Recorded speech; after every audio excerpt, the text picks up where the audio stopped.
और अब खबर बंगाल में एसआईआर पर जारी बवाल से जुड़ी हुई है। एसआईआर को लेकर एक बार फिर पश्चिम बंगाल में सियासी पारा हाई है। पश्चिम बंगाल की मुख्यमंत्री ममता बनर्जी ने एसआईआर को लेकर खुले मंच से बीजेपी पर जमकर निशाना साधा। ममता बनर्जी ने मंच से ऐसा कौन सा बयान दिया जिसके चलते पूरे देश में सियासी घमासान मच गया है और अब बीजेपी उनके इस बयान पर जमकर पलटवार भी कर रही है। क्या है पूरा मामला, दिखाते हैं आपको अपनी रिपोर्ट में। আমাকে আঘাত করলে আমি সারা ভারতবর্ষ হিলিয়ে দেব, এটা মাথায় রেখো। ইলেকশনের পরে আমি একটু দেশটা চষে বেড়াবো। पश्चिम बंगाल में वोटर लिस्ट के पुनरीक्षण यानी एसआईआर को लेकर सियासी पारा हाई है।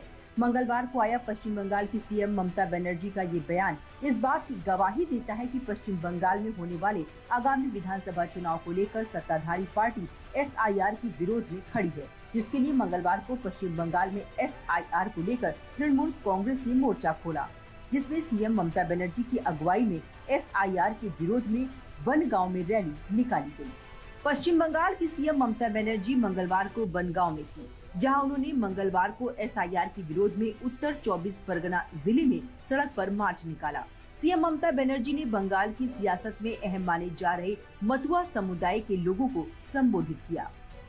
अब आखिर ममता बनर्जी को अचानक से मतुआ समुदाय के लोगों की याद कैसे आ गई, जो वो अचानक मतुआ समुदाय का गढ़ कहे जाने वाले बनगांव पहुँच गयी। एक नजर उसे भी समझिए।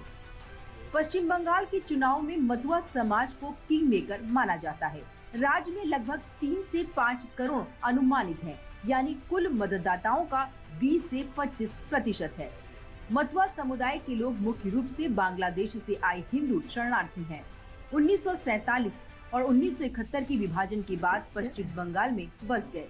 यही वजह है कि ममता ने मतुआ समुदाय के बीच एसआईआर का मुद्दा उठाया। राज्य में चल रहे एसआईआर की प्रक्रिया को लेकर लगातार घमासान जारी है। ममता बनर्जी के एसआईआर को लेकर विरोध के बाद बीजेपी की तरफ से उन पर कड़ा पलटवार किया। कोई नींव नहीं हिला देंगे। वो वहाँ की सरकार भ्रष्टाचार की सरकार है, घुसपैठियों से के बल पे चलने वाली सरकार है। वहाँ की सरकार कटमनी की सरकार है। बंगाल की सरकार हिंदू विरोधी सरकार। बंगाल मैं आपको कह रहा हूँ, ये बात बिहार में भी बोलते थे ना, क्या हो गया उनका। और कह दीजिए ममता दीदी को कि मैं बक्सर का फांसी का जो रास्ता जिसे बिहार को टांगने का काम किया था, वही रास्ता लेकर के बंगाल भी पहुंच रहा हूँ।